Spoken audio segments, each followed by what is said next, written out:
Hello everyone, welcome to my YouTube channel Study from Nana। आज इस video में हम कंपैरेटिव पॉलिटिक्स के मीनिंग और डेफिनेशन को डिस्कस करेंगे। इसके इवोल्यूशन के बारे में पार्ट 1 वीडियो मैंने पहले ही बनाया है, आप उसको जाके चेक कर सकते हैं। तो चलिए शुरू करते हैं। What is the meaning of comparative politics? Comparative politics is a field of political science characterized either by the use of comparative method or other empirical method to explore the political institutions and politics of different countries।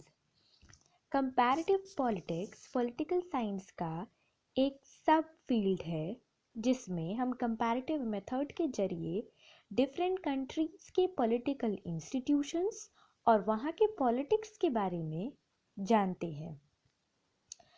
The comparative study of political institutions has been in wake since Aristotle, who for the first time studied the 158 Greek city-state governments and offered a systematic classification of the government। Comparative study of political institution यानी कि political institution का comparative study Aristotle के जितना पुराना है। Aristotle ने पहली बार 158 Greek city states के गवर्नमेंट को पढ़ा था और पढ़ने के बाद उन्होंने सिस्टमैटिक क्लासिफिकेशन दिया डिफरेंट टाइप्स ऑफ गवर्नमेंट के बारे में। उन्होंने 3 नॉर्मल गवर्नमेंट के बारे में बताया और 3 परवर्टेड गवर्नमेंट के बारे में बताया, जिसके बारे में मैंने इसकी इवोल्यूशन में बात की है। After Aristotle many other political thinkers made the comparative study of various political institutions। Aristotle के बाद बहुत सारे ऐसे थिंकर्स हुए, पॉलिटिकल थिंकर्स, जिन्होंने ये इनिशिएटिव लिया कि वो डिफरेंट पॉलिटिकल इंस्टीट्यूशंस के बारे में कंपैरेटिव स्टडी करें। Fundamental changes took place in the study of political institutions after the Second World War।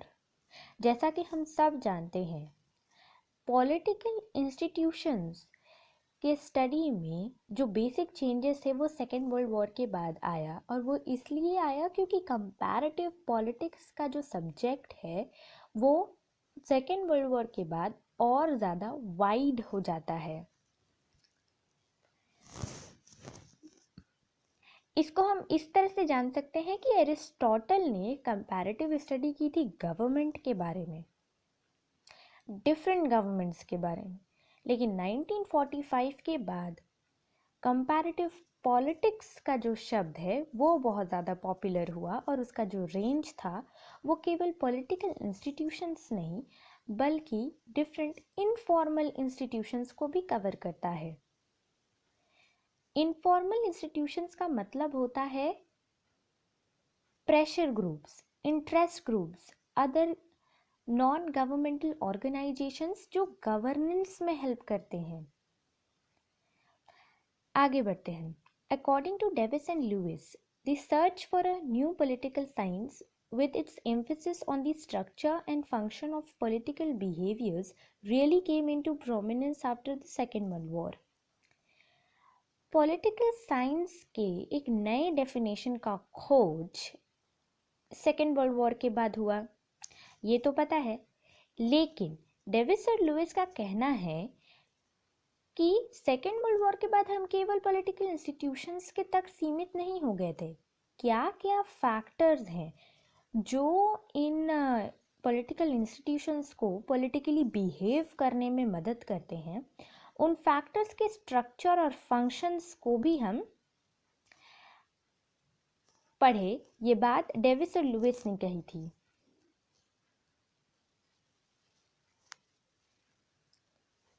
The political scientists made a bid of study the political reality through a new technique and approaches।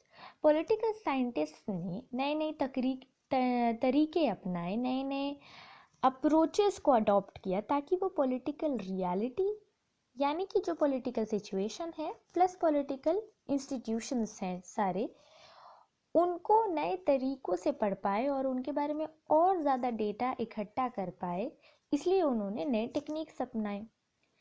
अब नए techniques अपनाने का जो ज़रूरत तभी होता है जब हम पुराने टेक्निक से सेटिस्फाइड ना हो। तो one of the main reason which encouraged the development of new approach for the study of politics was dissatisfaction with the traditional descriptive approach to the study।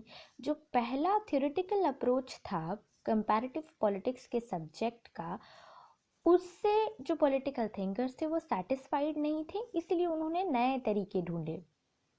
The scholars grade greater emphasis on informal political process rather than political institutions, क्योंकि political institutions को तो हम पहले से ही पढ़ते आ रहे हैं, लेकिन जो informal political process है, जैसे कि decision making, जैसे कि conflicts resolution, ये कैसे होता है, इसके बारे में भी पढ़ना उन्होंने important समझा। They borrowed a number of ideas and concepts from other social sciences and provided the political studies a new empirical यानी कि experimental orientation। उन्होंने और सारे subjects और ideas दूसरे social sciences से उठाए और इसमें implement करके देखा कि अब हम इस subject को और ज़्यादा experimental form दे पा रहे हैं या नहीं। Definition of comparative politics was Edward Freeman. Edward Freeman ने जो कंपैरेटिव पॉलिटिक्स का डेफिनेशन दिया है वो सबसे ज़्यादा अच्छा है। Comparative politics is a political analysis of various forms of governments and diverse political institutions. Comparative politics एक कंपैरेटिव एनालिसिस है बहुत सारे गवर्नमेंट्स के बारे में, बहुत सारे अलग अलग फॉर्म्स ऑफ गवर्नमेंट्स के बारे में और एक डाइवर्स पॉलिटिकल इंस्टीट्यूशंस के बारे में। यानी कि वह यहाँ पे फॉर्मल और इनफॉर्मल दोनों ही पॉलिटिकल इंस्टीट्यूशंस के बारे में बात कर रहे हैं। फॉर्मल पॉलिटिकल इंस्टीट्यूशंस होते हैं लेजिस्लेचर, एग्जीक्यूटिव, जुडिशरी, और इनफॉर्मल पॉलिटिकल इंस्टीट्यूशंस होते हैं जैसे pressure groups, interest groups, decision making का प्रोसेस, कॉन्फ्लिक्ट रिजोल्यूशन का process. According to M. Curtis, comparative politics is concerned with significant irregularities, similarities, and differences in the working of political institutions and political behavior. M. Curtis ने कहा कि comparative politics केवल political institutions से concerned नहीं है, बल्कि ये वो सारे important regularities, similarities and differences से concern रखता है जो political institutions के वर्किंग में दिखती है और उनके पॉलिटिकल बिहेवियर में। यानी कि ये कह रहे हैं कि जो डिफरेंट पॉलिटिकल इंस्टीट्यूशंस है, अलग अलग फॉर्म्स ऑफ जो गवर्नमेंट है, जब हम उनको कंपैरेटिवली स्टडी करते हैं तो हमें पता चलता है कि बहुत सारी सिमिलैरिटीज़ है उनके वर्किंग के बीच में, बहुत मेजर डिफरेंसेस हैं उनके वर्किंग के बीच में।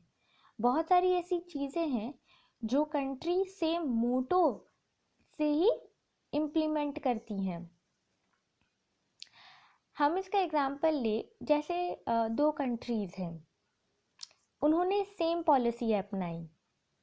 पॉलिसीज़ के नाम और फीचर्स अलग अलग हो सकते हैं पर मोटो था कि वेलफेयर हो।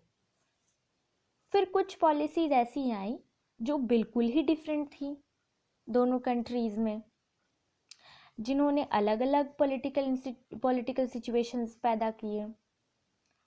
तो जब इस तरीके से हम दो कंट्रीज़ को कंपैरेटिवली स्टडी करते हैं तब हमें ये पता चलता है कि क्या रेगुलरिटीज़, क्या सिमिलैरिटीज़, क्या डिफरेंसेस दो कंट्रीज़ के बीच में है, और एम कर्टिस ने यही बात की है। According to Lewis and Kaplan, comparative politics is also concerned with the norms, basic beliefs and values underlying political activity. Laswell and Kaplan के according comparative politics जो है वो उन सारे basic rules, beliefs और values से नाता रखता है जो political activity को करने में मदद करती है। From the above definitions, we can conclude the comparative politics involves a comparative study of various political systems. Comparative politics के अंदर हम बहुत सारे political systems के बारे में पढ़ते हैं पूरी तरीके से, या through a comparative analysis of their structures and functions, या फिर हम उनके स्ट्रक्चर्स और फंक्शंस के कंपैरेटिव एनालिसिस के मदद से हम उन पॉलिटिकल सिस्टम्स के बारे में जानते हैं। दो तरीके हैं। Nowadays, it involves a comparative, realistic political system in order to enrich the knowledge of politics for developing a scientific political theory. आज के समय में ये और ज़्यादा रियलिस्टिक पॉलिटिकल सिस्टम्स के स्टडी को इंक्लूड करता है ताकि हम एक साइंटिफिक पॉलिटिकल थ्योरी को डेवलप कर पाए, क्योंकि अब हमारे पास नए टेक्निक्स हैं तो हम डेटास को डिफरेंट कंट्रीज़ के बारे में ईजिली एक्सेस कर सकते हैं और उनके बारे में कंपैरेटिवली एनालाइज करते हुए पढ़ सकते हैं। कंपैरेटिव पॉलिटिक्स एक बहुत बड़ा स्कोप है जिसमें हम डिफरेंट कंट्रीज़ के पॉलिटिकल इंस्टीट्यूशंस के बारे में पढ़ते हैं और केवल पढ़ते ही नहीं बल्कि उनके बीच में क्या सिमिलैरिटीज़ है, डिफरेंसेस हैं, उनके बारे में भी समझते हैं। आई होप कि आपको इसके मीनिंग और डेफिनेशंस क्लियर होंगे। कोई भी डाउट है तो आप कमेंट में लिख सकते हैं। Thank you.